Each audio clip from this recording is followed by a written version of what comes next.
Hi everyone, in this video I'm going to be telling you all about the time that I worked in a dirty kitchen and what happened when I stood up to my boss. Alright, so after working on the oil rigs, there was a slow time where a lot of people got laid off for like a whole season, so instead of asking the government for money, I just went and got a new job. So the first day that I was home without a job, I turned getting a job into my job, so that's what I did. The very first thing I did was I thought to myself, what would I like to do? So I thought I should use this opportunity to work at a job that I could learn a new skill that I've never done before. So what would I like to do? Well, I thought that I've done a bit of cooking at home, but I've never done it really to increase my skills. So I thought I could get a cooking job and I could practice whenever I like because it's a skill that I could keep for the rest of my life. So I headed over to the library to work on a resume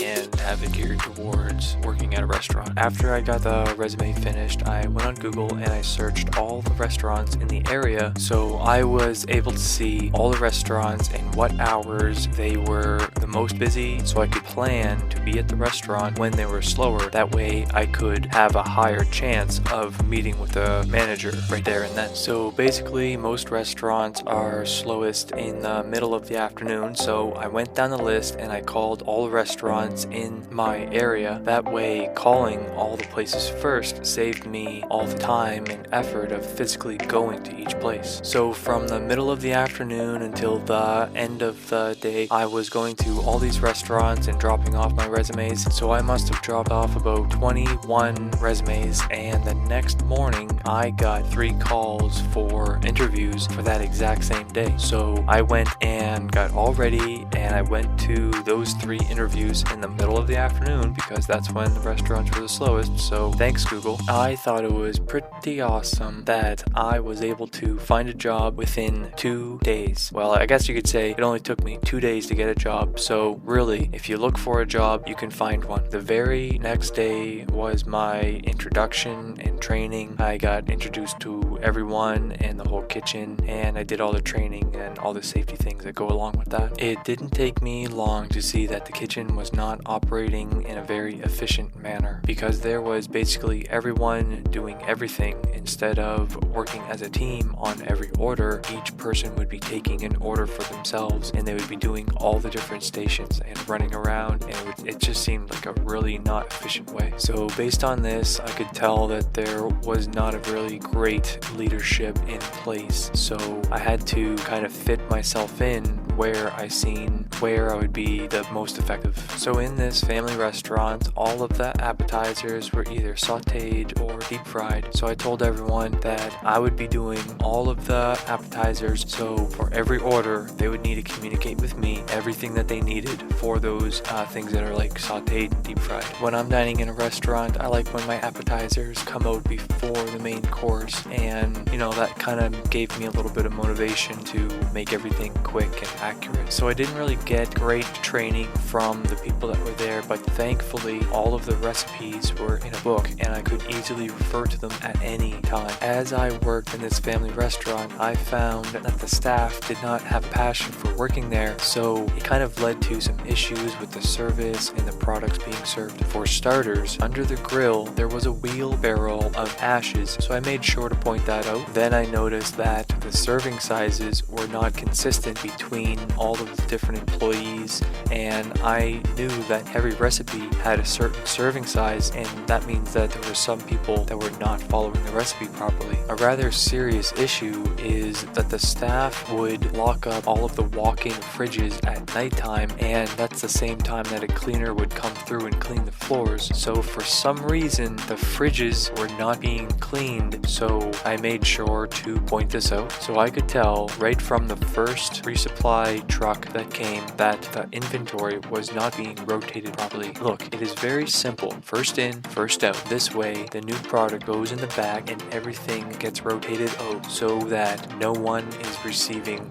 low quality food. So I made sure to point this out. Something you need to know about the manager of the restaurant, he was also the owner of this restaurant as well as other locations patience. So he would only be in the restaurant for a short amount of time, and then the time that he was in the restaurant, he was mostly doing office work. It was quite obvious to me that the owner and manager was trusting the kitchen staff with the responsibility of properly cooking and cleaning the restaurant, but for some reason that trust was broken, and then the staff just slacked off and became lazy. So after a couple weeks, the kitchen manager kind of got sick of me pointing out all these different issues, and then the manager of the restaurant sits me down and says that I would not be working out because I was doing so much complaining and I was not going to be fitting in with the team. Now, this is where I had to stand up for myself and tell the boss what was going on. I explained that none of my findings have been addressed and I was only complaining about real issues. I wasn't trying to be part of the problem, I was trying to be part of the solution. I showed the boss that there was so much ash under the grill that it ended up being a fire hazard. Then I showed him the fridge and how the inventory was not being properly rotated, which ended up making more waste and costing him more money. And while we were in the fridge, I showed him the floor was so dirty that there was mold under the shelves and on the walls. I said that these are real health issues, and the only reason the other staff don't like me pointing these issues out is that I'm pointing out all of their failures and laziness. I explained that the only way to fix this is for everything to be taken out of the fridge,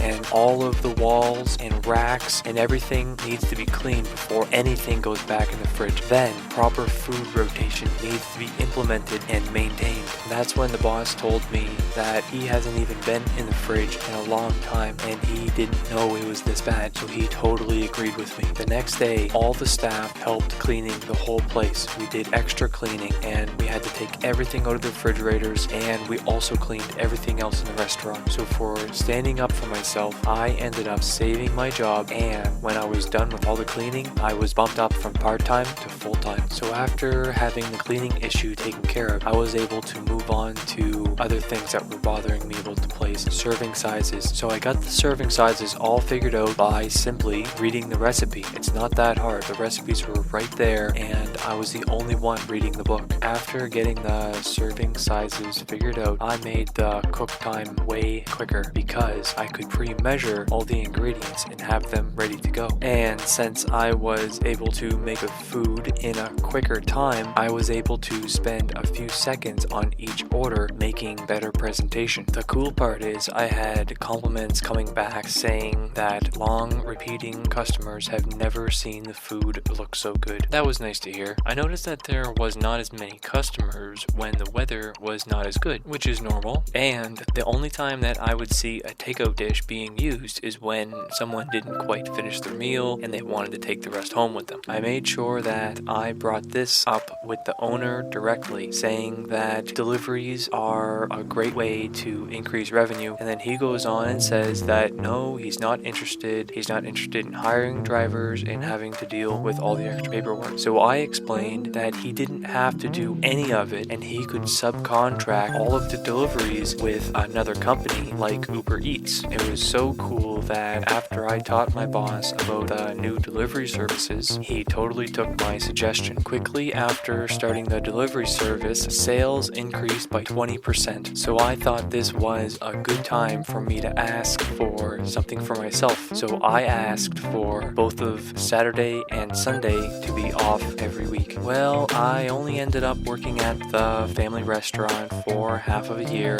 until the oil rigs gave me a call and then I went back. It's just nice to know that I left the place better than I found it, and I still get to practice cooking every day or just whenever I want. So believe me when I say I had to be brave to speak up and point out all the issues, because I knew that people would not like it, but it was the right thing to do, so that's what I did. I like that when we speak up and do something about the issues in this world, we can make it a better place. Now, we're not going to be changing the entire world overnight, but we can each address an issue and try to make something better. That way we make progress and keep moving forward to a better tomorrow. So until next time, never stop exploring, because you don't always know what you're going to find.